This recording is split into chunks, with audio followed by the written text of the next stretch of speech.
This episode is brought to you by the Thrive Tribe. Check it out at chasingbrighter.com/Thrive Tribe. Welcome to Chasing Brighter, the podcast created as a guide to make midlife the best life. Are you ready to embrace the next chapter of your life with confidence and excitement? Join us each week as we bring you inspiring stories, expert interviews, and actionable tips to help you navigate the challenges and opportunities of midlife. Are you ready to chase brighter days ahead? Subscribe to Chasing Brighter now, and let's embark on this exciting journey together. Remember, your best life is just a listen away. Welcome to today's episode where we are going to explore the Danish concept of hygge, which is a concept rooted in creating a cozy, comforting, and joyful atmosphere. We are going to talk about what we have identified as the key concepts of hygge and how we can incorporate them into our daily living. This episode is about connection between a cozy environment and reduced stress.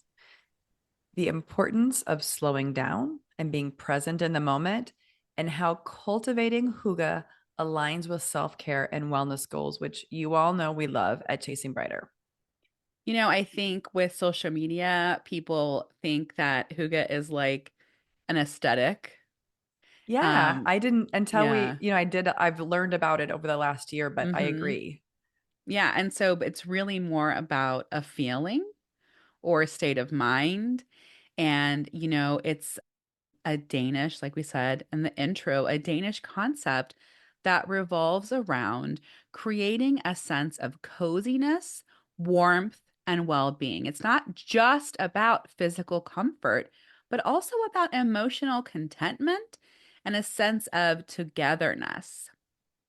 Hygge is often described as the art of enjoying the simple pleasures in life, whether that's savoring a cup of tea or coffee, curling up with a good book under a blanket, or spending quality time with loved ones. There was a lot going around about hygge about spending the day in your bed, or I think it was a Hallmark movie, and the family was all gathered around, and there was silence, and the Americans started like blabbering, and they were like, oh no, we just sit in quiet, and that's okay. So I think even today's day and age where we think we're uncomfortable with silence. So we grab our phone, we start scrolling, we turn TV on, we turn music on, even just about being content with stillness. Yeah, I love that. I think especially for me being in the winter months here in Chicago where it is cold, it's really Everyone easy. in the northern hemisphere is in winter, baby. Just so you know. Well, are you feeling it right now? Okay, let me tell you, it's 46 here Oh, and cloudy. okay. So it's cold So it's for the us. time of year where it really seems to be a great time to grab a blanket, curl up, Hmm. and really just be in the stillness and thinking about these simple pleasures. Also, when I think about simple, I think about not spending money. And so I think about the fact that you want to be in these moments where you're just in your life. You're not thinking about what you need or Yeah. what you want. You're just kind of in your moment. Us, ladies who are American, right? We understand we're not experts in hookah. So Mm-mm. this is We don't even us, have any like, Danish descent, Jess, in us. this is us applying, right, a framework of hygge onto chasing brighter listeners, right? So this is what we're identifying for us in midlife, trying to thrive. These are the aspects of hygge that we think that we are encouraging you to implement. So the first is cozy atmosphere, okay? So you might be in an area where it's not cold, but that doesn't mean you can't think of soft lighting, natural textures that make your space inviting. And you can have Mm-hmm. cozy throws and blankets. I love texture. In my offices, I moved offices. All the offices I've ever had have halogen lights, and I don't like halogen lights. And so I have lamps.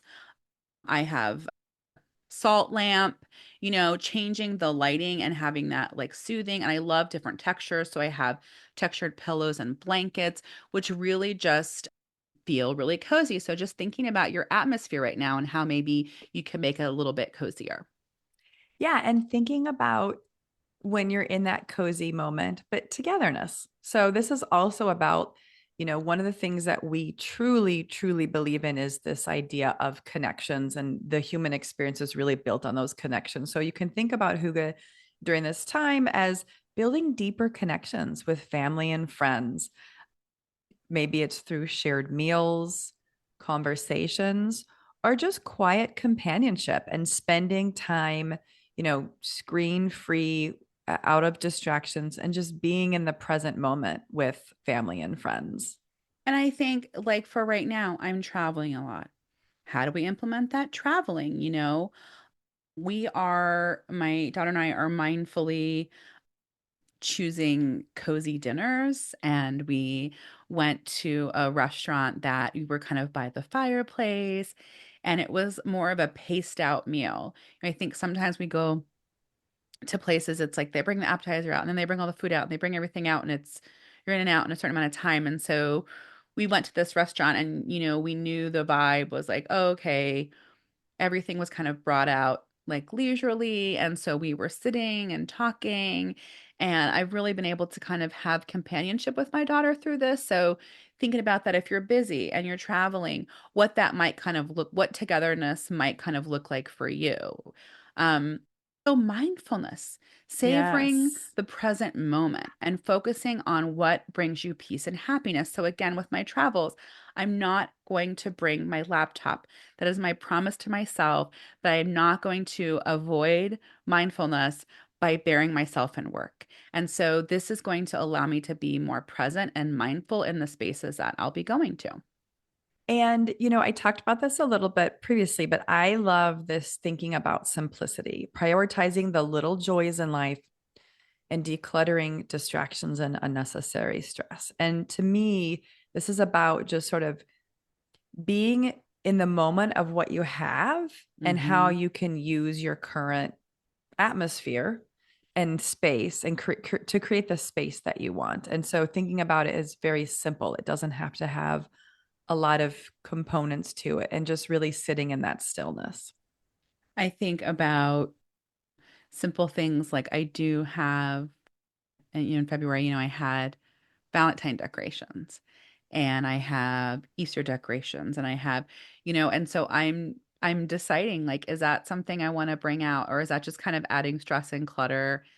And can we just be right now and kind of simplifying things, if that makes sense? I've been thinking about it like that. It totally does. And I have really pared back a lot of my decorations for different seasons. And I did put my Valentine's Day decorations out, but I don't have a lot. And it is very Yeah. simple. And I kind of just like what I have. And I Yeah. haven't felt the need to add more to it. So Right. thinking about things very simple, it brings me joy. It also, then to your point, then I'm not stressed out about having a bunch of stuff, figuring out where it goes. Right. Right. And the final item in terms of the key aspects that Jess and I really grabbed onto with hygge is comforting rituals. And so this is such a wonderful concept of thinking about whether it's lighting candles, a candlelit room, it just exudes that warmth. Maybe it's enjoying homemade meals, practicing gratitude. These are all ideas of having some sort of a ritual that you want to embrace, because hygge is about nurturing very small routines that bring joy. One of the Yeah. rituals right now for me is in the afternoon, if I can take a break, and I've been doing it more on the weekends, cup of tea, a couple cookies, and a puzzle. Just Yeah. quiet moment, nothing Right. else happening, and just kind of enjoying the being in for the wintertime kind of activity. When I think of comforting, I think of soups. I love soups. We grew up with Yes, soups. I we got the did. magazine Taste of Home. Mom has gotten Taste of Home before. Our Yes. Aunt Nita got me a Taste of Home cookbook, and they really are kind of popular family favorites. And so I got this magazine full of like 100 plus recipes to kind of look at what are some comforting one pot meals and soups that I can kind of create for our family. At the heart of hygge, it is about cultivating joy and tranquility in both your surroundings and your mindset. It's an intentional practice of creating warmth, comfort, and a sense of belonging, no matter the season or the situation. I know we talked high level about hygge. Let's dive in a little bit deeper, a little bit of a recap. So, from a hygge perspective, everyday life, let's think about what those components are. We've got physical environment, we've got creating those moments of joy, and then we've got connection and togetherness. And so, when it comes to physical environment, we talked about, lighting, soft lighting, warm lighting, candles. Maybe it's fairy lights, which is really a fun thing. Maybe it's also a fireplace. We have a Yeah. fireplace we don't use nearly as much as we should. And, Jess, you talked about textures, cozy blankets, Hmm. throw pillows. And then I think the other part about the physical environment that we want to not lose sight of is decluttering, because part of this is creating a space of Yeah. calm and clear. And a lot of that is about just a simple, the space being very simple and calming. And sometimes, obviously, cluttering doesn't contribute to that. Also, what is physical for us is like our clothing. I love a Yes. waffle material. So I'm wearing a soft, cozy waffle long sleeve shirt. And so even thinking about soft sweaters, clothing, maybe more knit fabrics, cozy boots, scarves, hats, just even Things that make you those feel things. comfortable to wear, that are Yeah. comfortable to wear. We've got the physical environment covered. How do we create moments of joy? So we have comforting activities. I have talked so much about how I'm reading books now, journaling, I'm always crafting. It's so funny, Kelly. I've got this series. So I've talked before, I have Kindle Unlimited. Kindle Mm-hmm. Unlimited is you pay a price. I've been doing it so long, I apologize. I don't know the price. You pay a monthly price. You have access to all of these Kindle Unlimited books, right? So you're Mm-hmm. kind of like paying for access to a private library. You can have up to 10 titles out at once. So based on my reading, Kindle Unlimited will say, oh, based on your reading, you'll like this book. And I'll look, just like see the reviews, how many stars there is, and I'll click, okay, I'll buy this, go buy this book.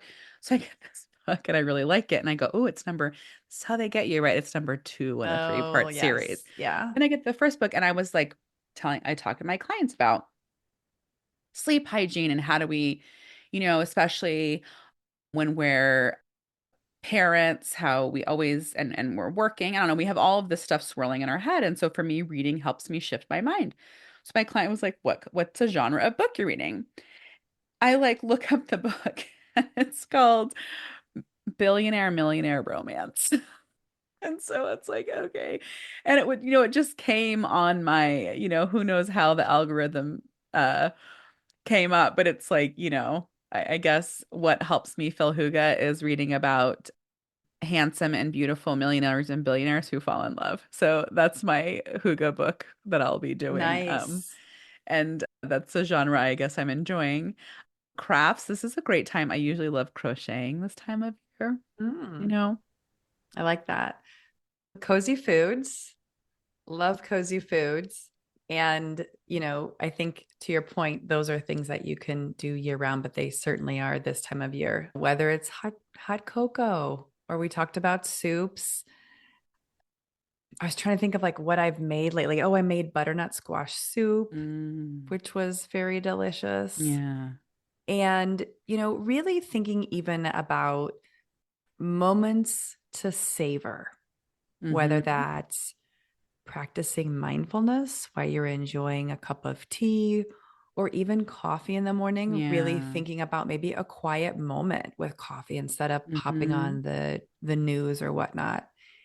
And also thinking about your favorite activity. I talked about puzzles or what other activities you enjoy when you're sitting in that quiet moment. Jess, I know you said you love reading. And then, our final thing, just to reiterate, is about connection and togetherness. So, this is beyond sitting with yourself and sitting in those times with quiet, but also spending it with those that you love, whether Yeah. that's your spouse, your kids, your family, creating that quality time with loved ones. We love movie night. When we make movie night a big thing, we'll do a charcuterie board, or I plan out the movie night and I make popcorn. I get our favorite candy. We get all of our blankets. We kind of make it more of a thing. I've been trying to be more present with my youngest, and so our board game that we've been doing is he loves Connect Four and Okay, that's a good also one. Battleship, which is fun, a fun game that we've been kind of playing. And then, it's focus on meaningful conversations without distractions. When I've been traveling with my daughter, I was joking because we were having like a really great conversation, but she got a phone call. So I took a picture of it and sent it to my husband and said, I'm enjoying a dinner with our teen. It looked like she was super distracted, but I do think maybe trying to put phones away during meal 100%. times or Yeah. when we're with friends to help us be a little bit more present. Yeah. And if you think about all of this, putting it together, I think the fun part to think about is maybe creating some rituals, whether that's, Sunday evening dinners around the table with a game or Saturday nights, or just thinking about different ways that you can incorporate these activities into on a regular basis. I think being a parent, changing out routines is hard, but once you do it, it really everyone starts to kind of grab onto it and it works really well. So it's sort of like making that shift and making sure we're getting the most of that quality time. I think so many times we can think of reasons why things aren't accessible to us or why we don't have time or we can't do that. So it's like we want to just kind of address a little bit about obstacles to hygge for you and how you can overcome them. So if you are saying, I don't have time. I'm not going to like rearrange my whole entire house and do all of this. It's like, let's start really small. Okay. So taking small, manageable steps, like just lighting a candle, you know, taking 5 minutes to yourself. So maybe that is, there's a blanket I totally love, and I'm just going to spend 5 minutes wrapped in the blanket and feel cozy. Or even just a couple minutes enjoying a coffee and quiet time. Mm-hmm. I think that's a good point. We talked about cluttered spaces a little bit, which is, maybe you're like, I can't do this because I have too much stuff in this room. Well, maybe tackle an area at a time to really think about a place that you can create that sense of peace. Yeah, and we've had decluttering experts on forever. And so, we talk about it a lot. So it's just small little things that you can kind of do. And then if you're feeling overwhelmed, just practice giving yourself permission to slow down. 100%. That's the amazing part about feeling overwhelmed is it's a state of mind, Hmm. and really just kind of giving a moment, taking a break and giving yourself that. As we've talked before, you know, creating a cozy joy through hygge-inspired living can really improve your overall health and well-being. So we really encourage you to experiment with one small hygge habit this week. And we will put links into our show notes and our blog on even the decluttering Hmm. episodes that we've got. So you Yeah. can definitely refer to that as you're trying to live your best hygge life. Yeah. And thank you so much for listening. And we invite you to share how you're embracing hygge. Thanks for listening today. Don't forget to subscribe so you can hear our latest episodes as soon as they drop. If you loved today's episode, share with a friend. Come visit us on Instagram or Facebook. Make sure to give us a follow. We have lots of giveaways. If you want to know more about Kelly and I, read our blogs, find more tips, tools, and resources, check that out at chasingbrighter.com. Thanks.